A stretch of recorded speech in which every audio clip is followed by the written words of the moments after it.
Fishing season is underway, and you don't even have to get on the lake to experience the sport in Little Falls. In this week's Finding Minnesota, John Lauritsen shows us how the Minnesota Fishing Museum and Hall of Fame reels in visitors and memories.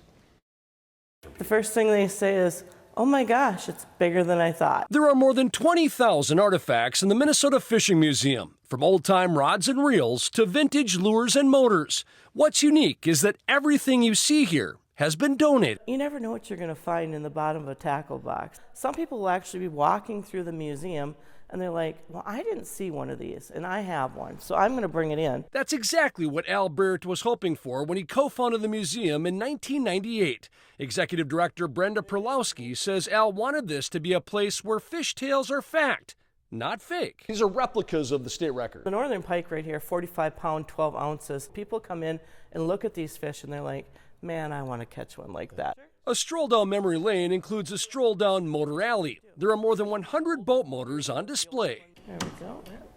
There's even an electric motor built in 1902, and it still works. Electricity in your boat before you even had it in your house. Correct. And then there are the knuckle busters that are almost as old and true to their name. And the problem with them is you had to actually stop them and go in the opposite direction if you wanted to go in reverse. Jeez, a lot of work to catch a fish. Yeah, sure was. People have even donated boats, like this Larson fishing boat. And if you look at 1942, you could buy 2 boats for $277. Is that crazy or what? A Hall of Fame inside the museum honors anglers and organizations from the past and present. And even though we're moving towards summer, people who love to ice fish and spearfish won't be disappointed. This is a replica of a 1920s two-man hunting and fishing cabin. It's even got the old potbelly stove inside. Anglers of all ages are lured to this place, partly because the relics they see may have once belonged to someone they know. This museum is young enough where it's like people can still be like, "Oh yeah, that's me," or "I remember him." Some people come through and they start crying. Yeah. Why is that?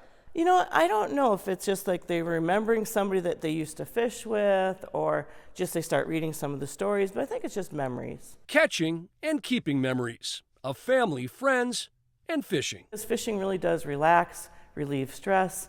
I mean, this is the place just to come in and decompress and enjoy, what Minnesota has to offer.